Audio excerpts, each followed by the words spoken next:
Indeed. Folks, yesterday at the news conference, Jonathan's brother, former Congressman Jesse Jackson Jr., had some words to say to the media about how they have always portrayed Reverend Jackson. Check this out. Associate myself with what Ashley had to say, but let me also be candid because I'm old enough to remember, along with Santita and Jonathan, all of it. Come on. The caricature that you've created as a media of who our father is not the reality of who we know him to be.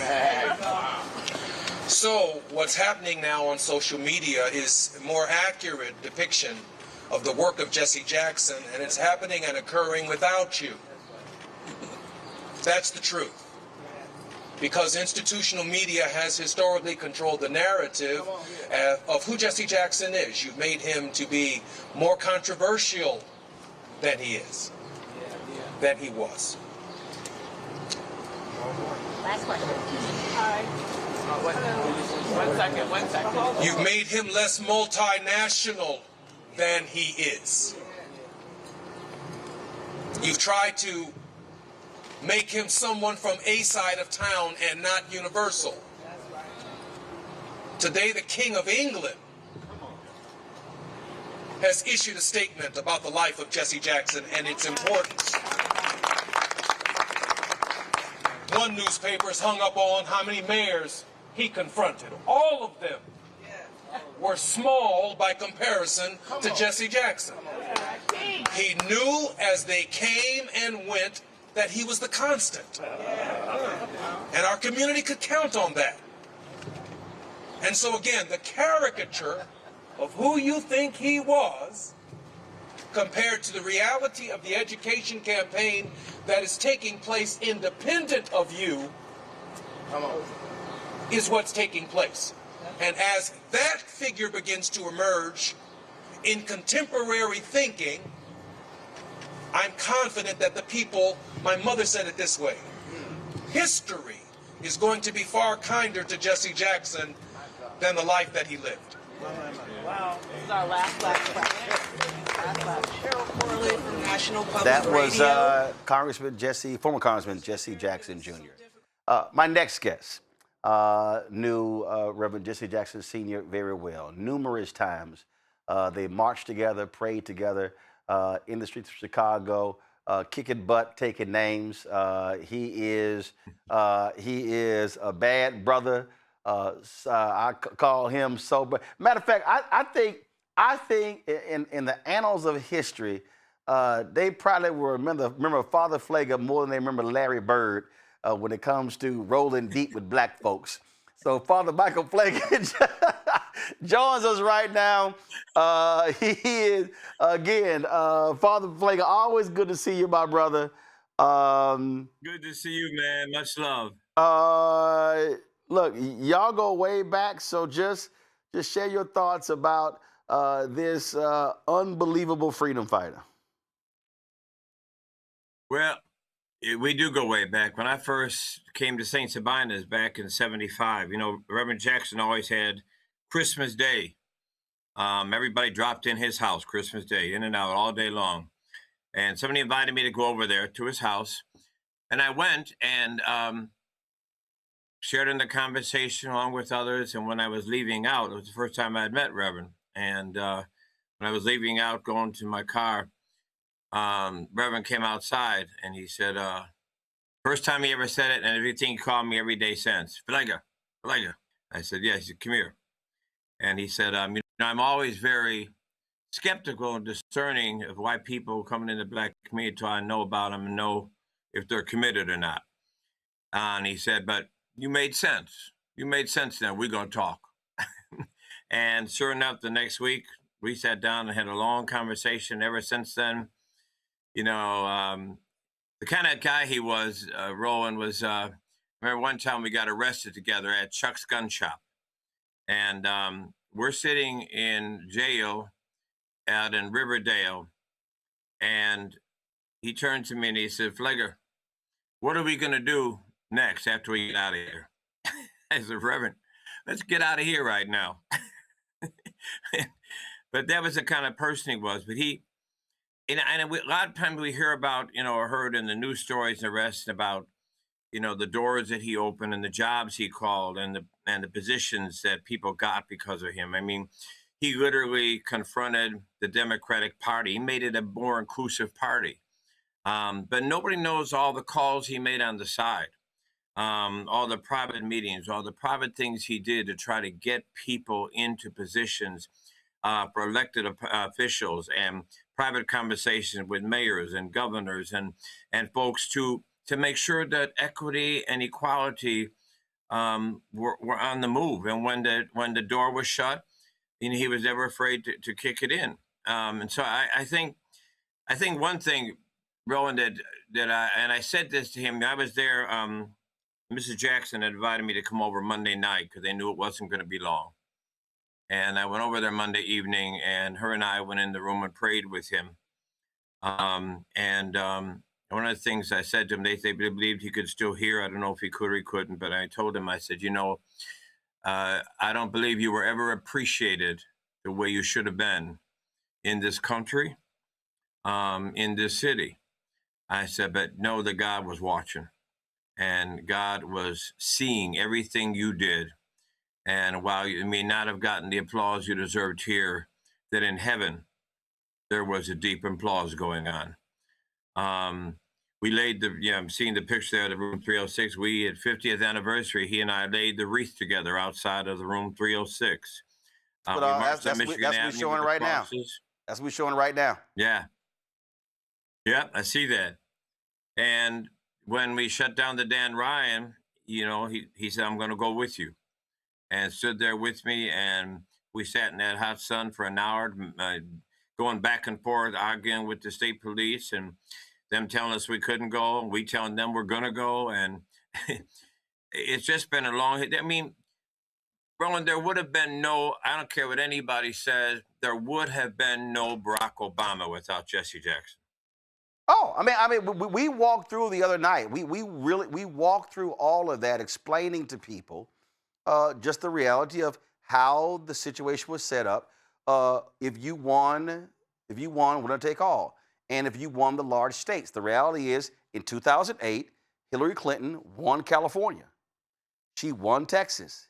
She won Ohio. Mm-hmm. She won Pennsylvania. She won New York State. She wins New Jersey. Florida and Michigan, because they jumped the line, they didn't count their delegates. The reality is, if the 1988 rules are in place, Obama has no chance, and all those super delegates are going to go towards Hillary Clinton. And so that's just, right. It's called math. It's called math. He doesn't change those rules. Reverend Jackson, Dr. Ron Walters, Ron Brown, there is no pathway for an Obama in 2008. Exactly. And, you know, I remember that night. In fact, I was so upset because I saw, while there was people in the VIP sections and the rest, Reverend Jackson was standing out with the people, and tears, as we've all seen those pictures, coming down his eyes. And when I saw those tears, I was so hurt, because I said, he should have been, first of all, in the VIP section, but enough of that. But I called him right there while he was standing there and said, Reverend, just know, as you're looking up at that stage, that stage is only happening tonight because of you. And thank you for what you did for what we're seeing today. And he just thanked me, and was, you know, tears in his voice and in his eyes. And, you know, I just think people, you know, I remember being with him at places, Roland, with children, one of them being right in our own school, and to see little kindergartners and first graders looking up at him saying back, I am somebody, with these great big grins on their face. What it meant to children, what it meant to adults, the self-esteem, the self-love, the power of realization of who people are. You know, he visualized what hope was, keeping it alive. You know, he visualized it. He didn't just say, he was, as I heard Jonathan saying, he was the continual optimist. He was always positive. And when, you know, I remember having a conversation about some things with him about, well, how is this ever going to happen? He said, well, we just find a way to make it happen. That's all. This was Reverend Jackson. That's who he was. To your point, this is Reverend Jackson right here when he's on Sesame Street. And that's also Yeah. the thing I don't think people, I mean, he was a tremendous pop culture figure. We talked about it. I mean, on SNL, on Sesame Street. In fact, we're going to play it after our interview, on A Different World. Yeah. And so that's what people really don't understand. And listen, everybody talk about Nancy Reagan's sitting on the drugs. No, Reverend Jackson, down with dope, up with hope. I mean, that was stuff that was being repeated and reframed. So in many ways, it's a mantra. There are folk in the religious world often talk about repeating certain phrases that essentially is a prayer. And so when you begin to repeat that, you begin to believe that, well, that's what he was actually doing. And a lot of our folk don't, and I think people today have to recognize times. Reverend Jackson is really coming of age in the 70s and 80s. King is assassinated April 4th, 1968. If you talk about, let's just say Reagan gets elected, inauguration is 1981, that's just almost 13 years after King has been assassinated. We're not talking about a long period of time. So that period of the 70s and the 80s, we were still operating. Again, I was born November 14, 1968. Reverend Jackson runs in 84. I'm 15. So that whole phase, he was speaking to a post-civil rights movement generation while also representing that baby boomer generation that was alive and present during the Black Freedom Movement. Absolutely. And, you know, I've said it here in a couple of interviews in Chicago, and I know we're doing it in our school. I said, one of the things to note with all the information you just gave us, I said, every school in Chicago this week should be having their students Google and research Jesse Louis Jackson Sr. and write something about that they learned about him. We cannot let happen to him what we've allowed to happen with King. Ask young people about Dr. King. Oh, I have a dream. Right. One speech. People need to know. Yeah. Right. And only one part of that speech. But we need to do research him. As there's two things. Somebody asked me in an interview the other day, so what's two things you think as we mourn his loss? I said, two things are this.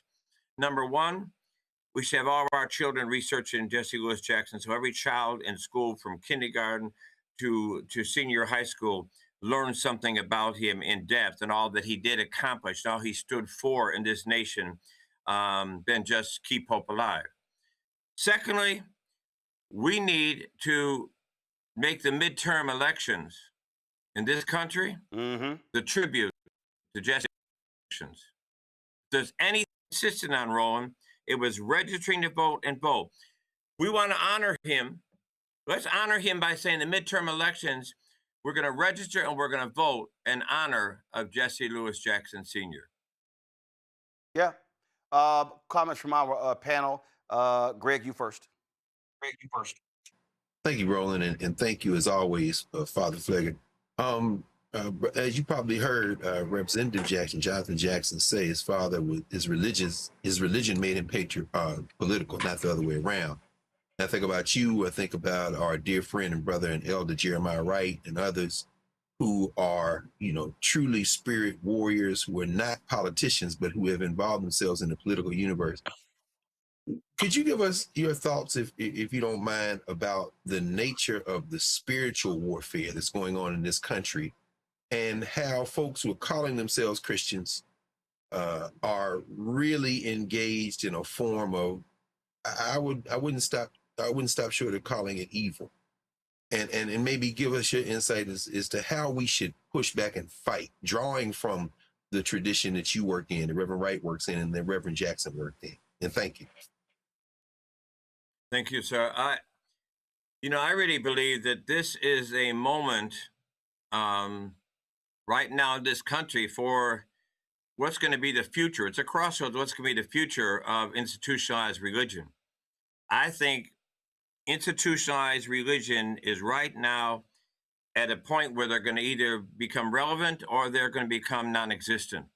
I believe that the Christian white right has been allowed to change the narrative, hijack Jesus, and redefine the Bible because we've been so quiet.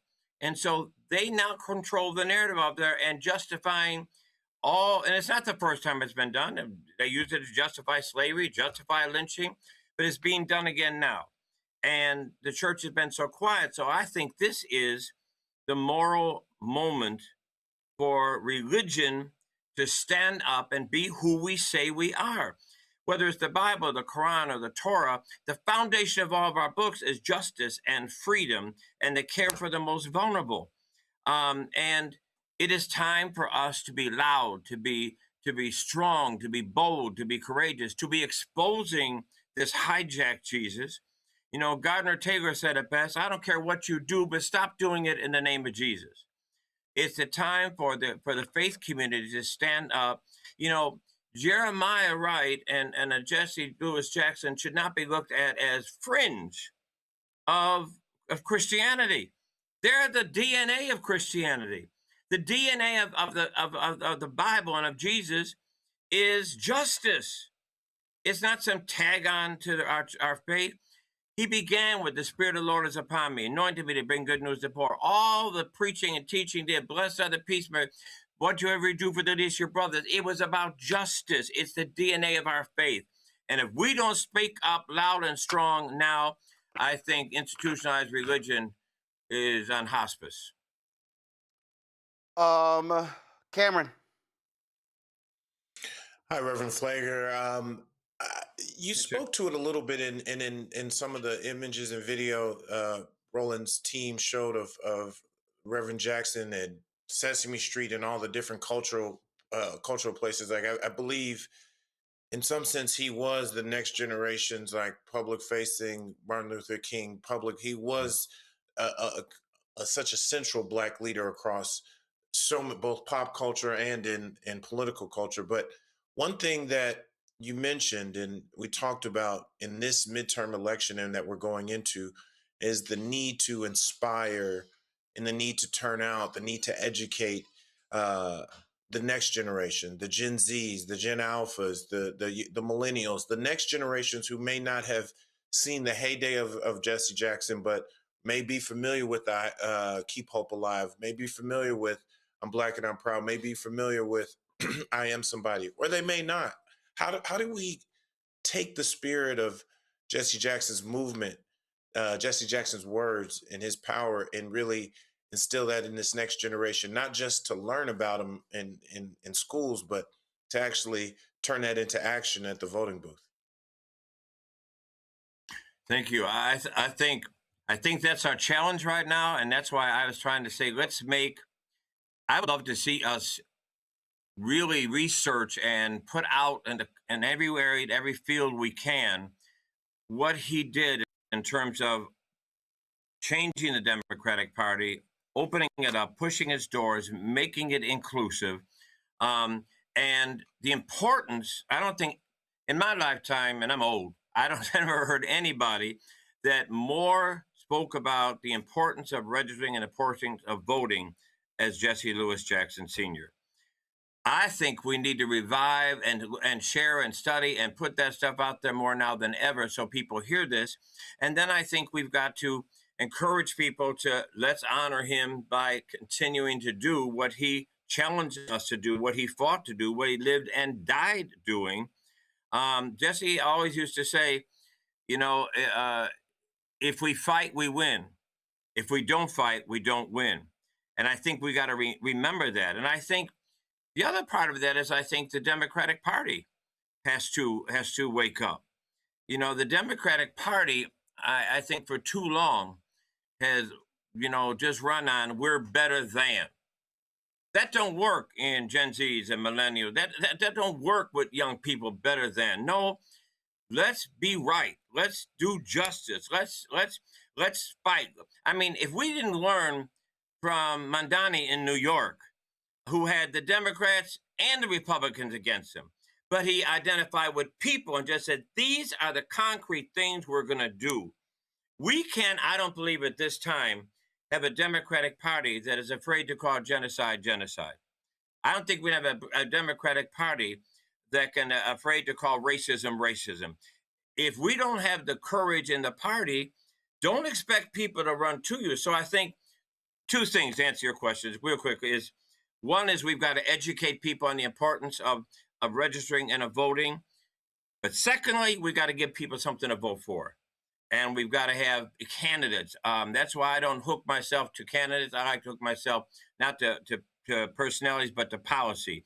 Because if you hook it to a personality, that personality may go crazy, and I ain't going to be a part of that. They got to give us the policies to give us something to vote for. And they got to have the courageous policies that stand for things and stand right for things. And if they're not willing to do that, I think, we too often blame people for not voting. And I think it's time we also, because one of the reasons people are not voting is because you're not giving me something to vote for. Absolutely nailed it. Well, we appreciate you joining us to share your thoughts and reflections about Reverend Jesse Lewis Jackson Sr.